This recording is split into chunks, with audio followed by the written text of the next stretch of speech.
بسم الله الرحمن الرحيم. من الظلمات إلى النور والذين كفروا أولياءهم الطاغوت يخرجونهم من النور إلى الظلمات أولئك أصحاب النار هم فيها خالدون. ألم تر إلى الذي حاج إبراهيم في ربه أن آتاه الله الملك إذ قال إبراهيم ربي الذي يحيي ويميت قال أنا أحيي وأميت قال إبراهيم فإن الله يأتي بالشمس من المشرق فأت بها من المغرب فبهت الذي كفر والله لا يهدي القوم الظالمين.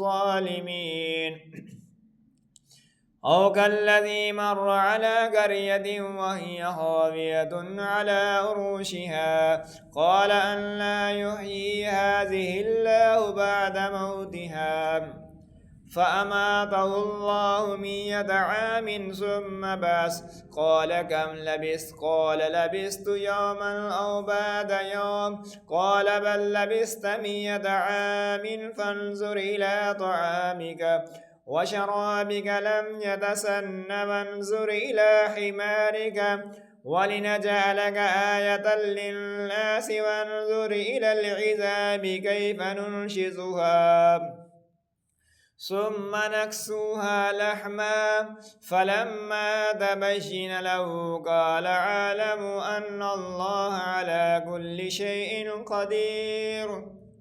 وإذ قال إبراهيم رب أرني كيف تحيي الموتى قال أولم تؤمن قال بلى ولكن ليطمئن قلبي قال فخذ 4 من الطير فصرهن إليك ثم اجعل على كل جبل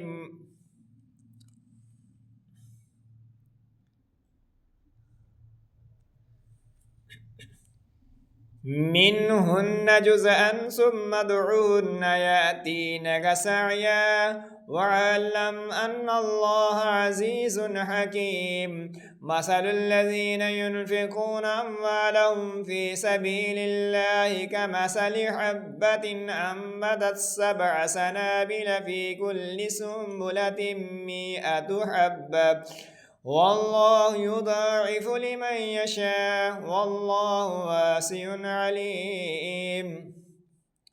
الذين ينفقون أموالهم في سبيل الله ثم لا يتبعون ما أنفقوا منا ولا أذى لهم أجرهم عند ربهم ولا خوف عليهم ولا هم يحزنون.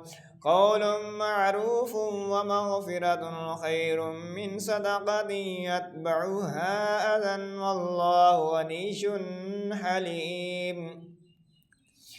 يا أيها الذين آمنوا لا تبطلوا صدقاتكم بالمن والأذى كالذي ينفق ماله رياء الناس ولا يؤمن بالله واليوم الآخر فمثله كمثل صفوان عليه تراب فأصابه وابل فتركه صلدا لا يقدرون على شيء مما كسبوا والله لا يهدي القوم الكافرين. ومثل الذين ينفقون أموالهم ابتغاء مرضات الله وتثبيتا من أنفسهم كمثل جنة بربوة أصابها وابل فأتت أكلها ضعفين فإن لم يصبها وابل فتلوى الله بما تعملون بصير. أيود أحدكم أن تكون له جنة من